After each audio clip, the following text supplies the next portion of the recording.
All right, y'all, I'm going to keep it 100, all right? We're going to keep it real. Hey, I encourage people to engage in the comments section. But if you want to cherry pick my damn video and come into my comments section after cherry picking it to fit your narrative, get the hell out. Go on, get out. Don't ever come back. Y'all, what starts out as a holiday block party, and this is a block party that the city of North Charleston, South Carolina gave their blessing for. Y'all, it ends with officers under attack. A celebration for the 4th of July that turned into a crime scene. And before the night is over, police say they recovered 4 weapons, including 2 automatic firearms, and get this, what they described as a homemade spear. No, what year is it? It's 2026. Why do we need homemade spears to celebrate the United States' 250th birthday? Yeah. Hell, it leaves a lot of people asking one simple question. How in the hell did we ever get to this point? Seriously, how did we get here? Y'all, I'm DJ. This is DJ's Southern Storytelling. Tonight, we're taking a careful look at what happened in North Charleston, South Carolina. We'll stick to what law enforcement has publicly confirmed. Hey, we're going to separate facts from rumors. Talk about the bigger picture that so many communities are facing. Yo, let's get into it. Down a dirt road where the pines grow tall, got a tale tonight that'll chill us all. Pull up a chair by the firelight glow. There's secrets in the South that the old folks know. It's DJ Southern Storytelling, come on in. Y'all, the 4th of July, hey, it's usually one of those days folks look forward to all year. Get a big 3-day weekend, grill some steaks, some hamburgers, some hot dogs, some all-American food, right? Neighbors come and visit, kids run around until the fireworks begin. It has always been one of those holidays where communities come together. And y'all, that was the plan in North Charleston.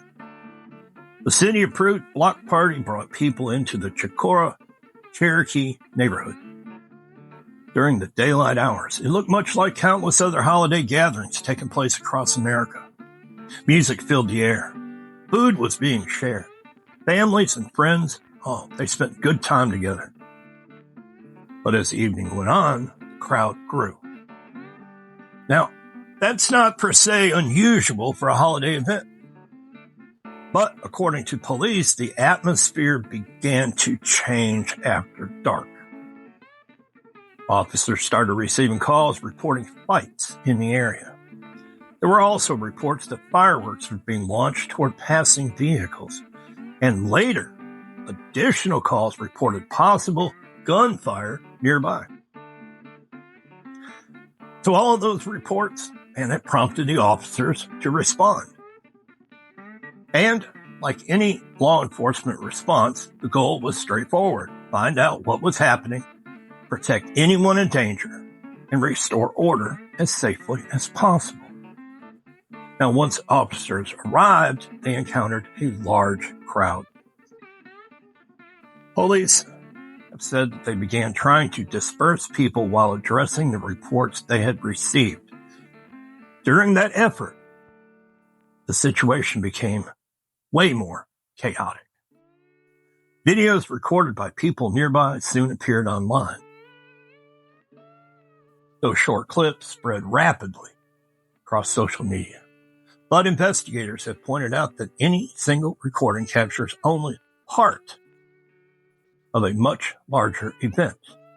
Detectives rely on body-worn cameras, witness statements, and multiple video angles to understand the full sequence of events. Now, according to North Charleston police, several officers were assaulted while attempting to carry out their duties.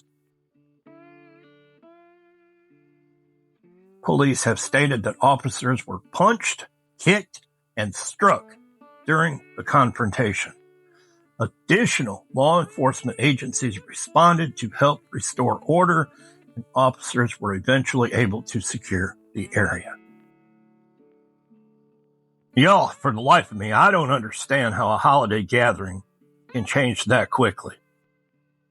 You see, 1 minute people are celebrating. The next minute, officers are trying to protect themselves while carrying out their jobs.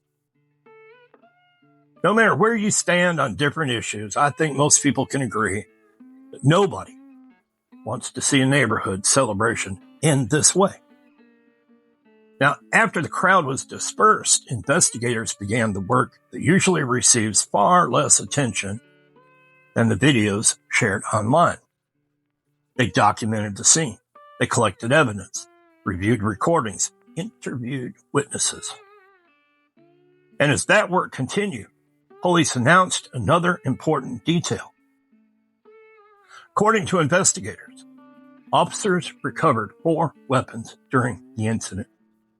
Police said those included 2 automatic firearms and what they described as a frickin' homemade spear. Now think about that for a minute. 4 weapons connected to what began as a neighborhood holiday gathering.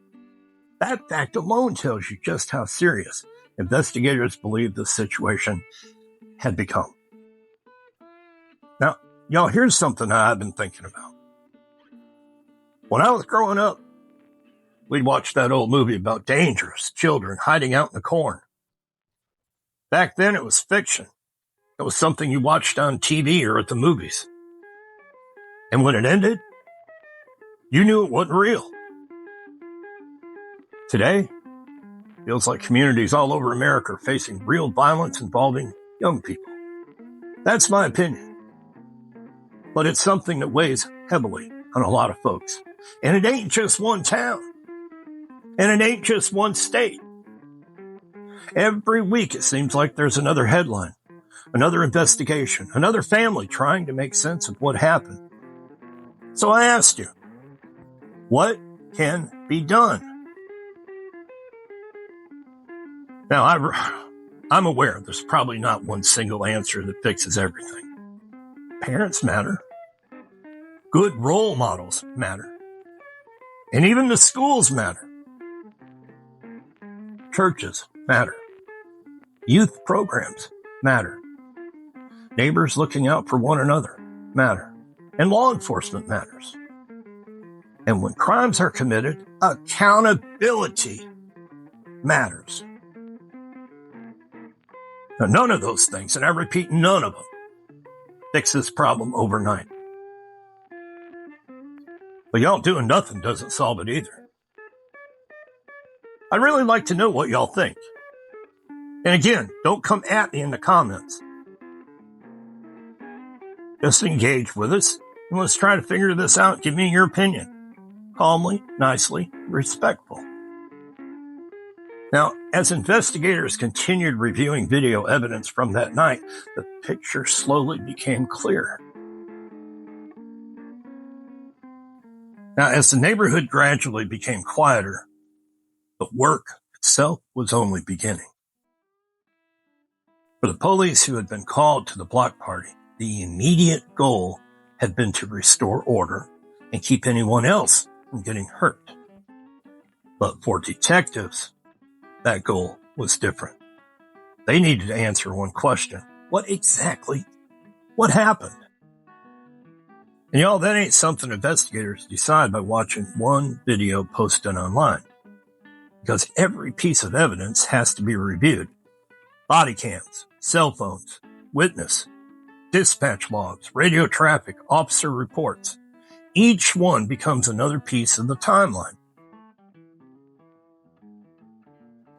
Now, again, for the life of me, I don't understand how folks can watch a 10-second clip online and believe they've seen the whole story.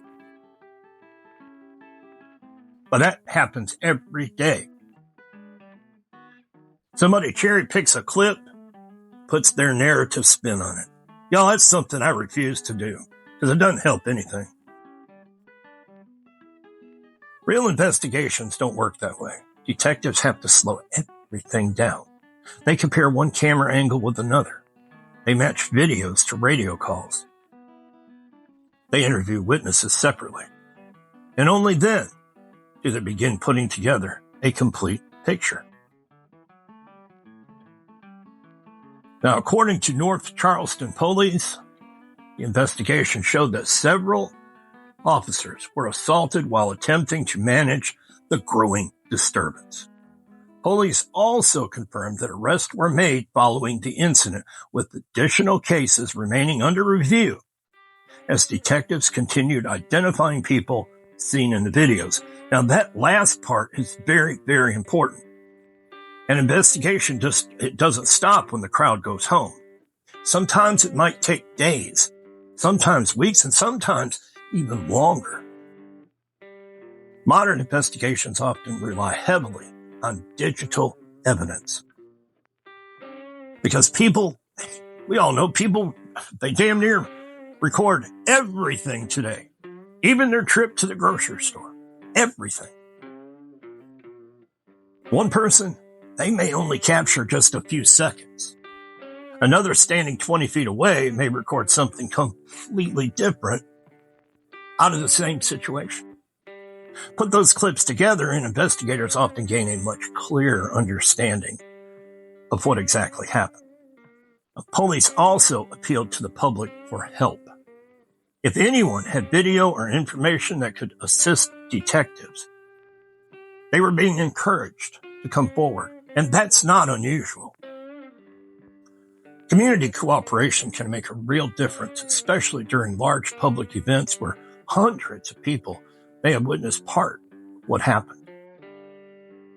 The North Charleston Police Chief, Ron Camacho, addressed the public after the incident, and he described the assaults on officers as extremely serious and thanked the agencies that responded to assist once the situation escalated. He also emphasized that the investigation would continue until detectives had followed every available lead. Now, that kind of statement, it serves two purposes. First, it lets the public know the investigation is active. Second, it lets anyone who may have been involved know that investigators are still reviewing evidence and they might be coming for you. Now, let's go back to those weapons for a moment. Police reported recovering 4 weapons connected to the incident and a spear. According to investigators, those included 2 automatic firearms and what they described again as a homemade spear. Think about that. Holiday gatherings are supposed to be places where families can enjoy time together. Family, grandpa, grandma, son, daughter-in-law, the kids, the grandkids. That's family time, y'all. Nobody ever expects officers to recover weapons like those before the night is over. It's one more reminder of how quickly a situation can become dangerous when tempers rise and weapons are present. Now, I don't understand carrying weapons to what started as a neighborhood celebration. I don't get that. Maybe that's one of the biggest questions communities everywhere are wrestling with today. How in the hell do we keep public events safe while still allowing people to gather and celebrate? And there is no easy answer. Some people believe stronger enforcement is the key. Others believe more youth programs and community involvement can help keep young people on a better path. And many, they believe it takes both. Whatever the answer turns out to be, most folks would probably agree on one thing. Nobody wants to watch another holiday end with officers injured and families heading home shaken by what they just witnessed. Now, one thing that's easy to overlook is the impact these incidents have on the entire neighborhood. Those people who came to enjoy a cookout and celebrate. The parents who brought their children earlier in the day. The nearby residents who suddenly found police cars flashing lights and emergency radio traffic filling their streets. Those memories, they don't just disappear when the news cameras leave. They stay with the community long after headlines fade. As detectives continued reviewing evidence over the following days, the case remained active. Every new video had the potential to identify another witness. Every witness interview had the potential to answer another question. And that's exactly why investigators urge people not to rush to conclusions before all the evidence has been reviewed. The search for the truth doesn't happen in a few minutes. Y'all, it takes patience, and it takes careful work.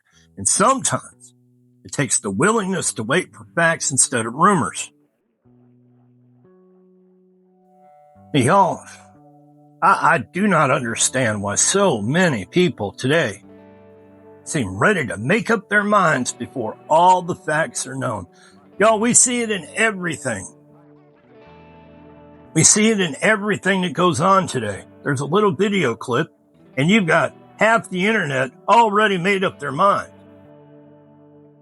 And man, they get hostile about it too. Oh no, I've seen it.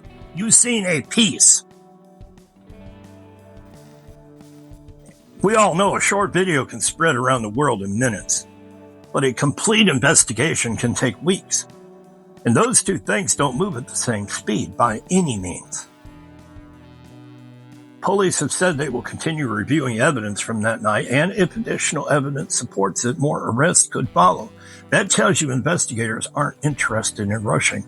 They're interested in getting it right. One thing that's easy to overlook is the job officers face during events involving large crowds. When hundreds of people are gathered together, situations can change in mere seconds.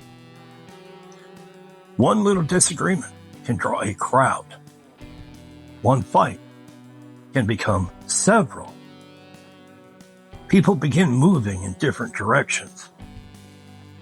And people also start moving in mysterious ways.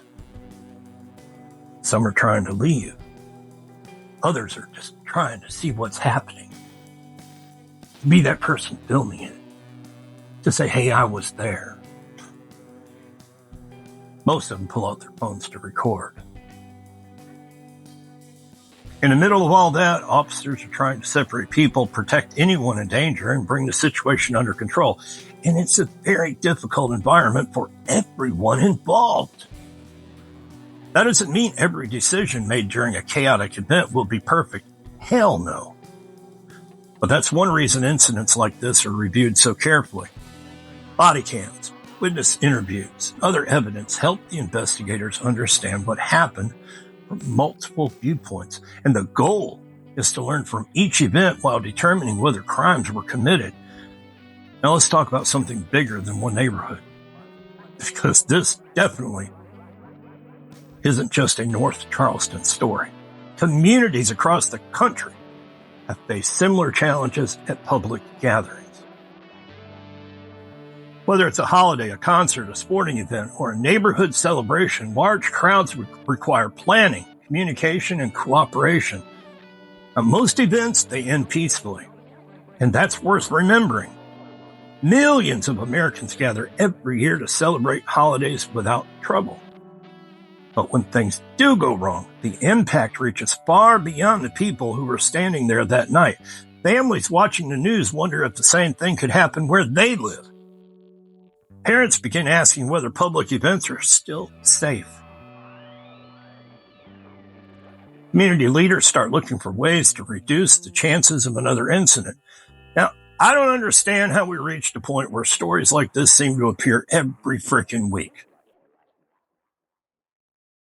You know, some of y'all are going to call me old, okay? And so what? Call me old. But when I was growing up, man, we'd gather outside until the porch light came on. And if there was a disturbance, you lived to fight another day. Now, I'm not condoning fighting, but that's the way it was handled when I was growing up. You took your lick or you gave a lick. The chances are that both of you are back out there throwing a football the next day. Neighbors, they all knew one another. And if somebody needed help, people stepped in. And I know times have changed, but I still believe communities are stronger when people look out for each other. Can we get back to that? I hope so. Because no law, no program, no policy can replace people caring about the place that they call home.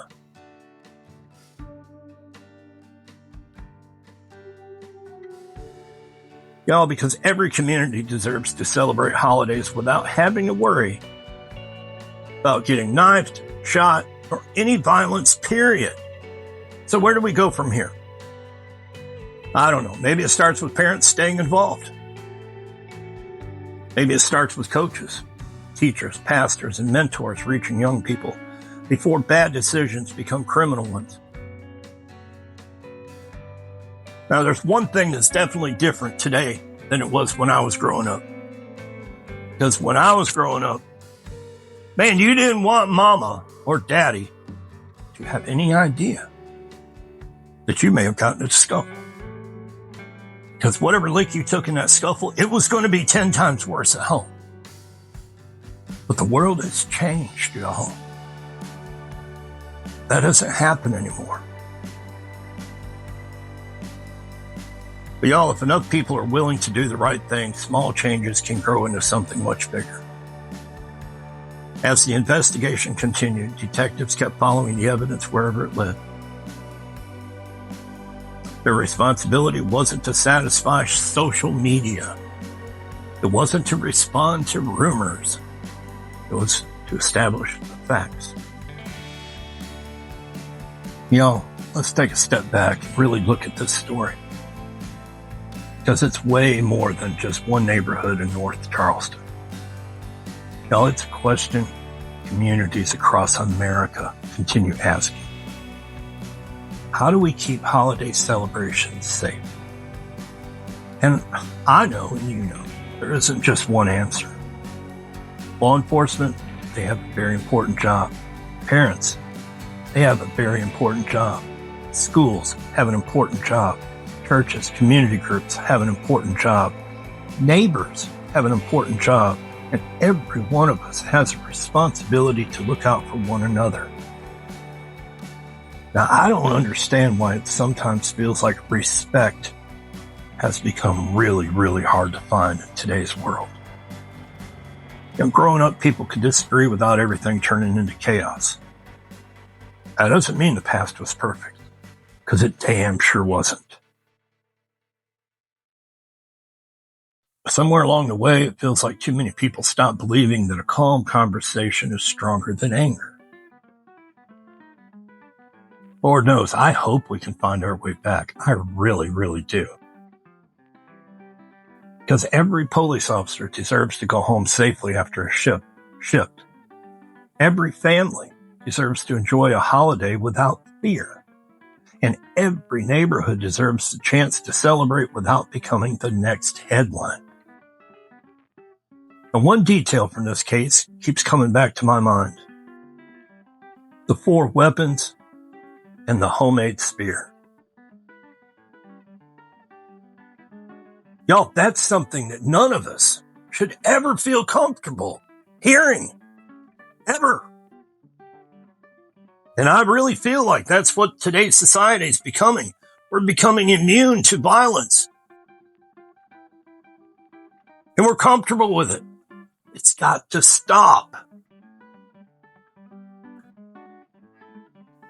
If hearing news like that no longer surprises us, maybe that's a sign we all need to pay a little more attention to what's really happening around us. Maybe we need to spend a little bit more time with our families. Maybe we need a mentor, a young person who needs someone to believe in them. Maybe it's to check on your neighbor. You know, small actions may not make national headlines, but man, they can make a real difference in someone's life. And I always say that every story I tell, it should teach us something. It reminds us why trained investigators take their time instead of rushing to conclusions. And it reminds us that every community has a role to play in building a safer future. As this case continues through the legal process, there will likely be more information released. And when that happens, it's important to separate verified facts from online rumors. That's the only fair way to understand any investigation. Y'all, I'm going to leave y'all with one question. What do you think is the most important step communities can take to help prevent nights like this? I'd really like to hear your thoughts. Thank you for spending part of your night with me. Thank you for taking the time to hear the whole story instead of just a few seconds on social media. Y'all, thanks for tuning in to DJ Southern Storytelling. And I truly appreciate every one of y'all. And if you enjoyed this episode, consider subscribing and sharing it with someone who enjoys thoughtful, fact-based storytelling. Tell me what y'all think in the comments. Until the next time, y'all take care of yourselves, take care of each other, and I'll see you on the flip side.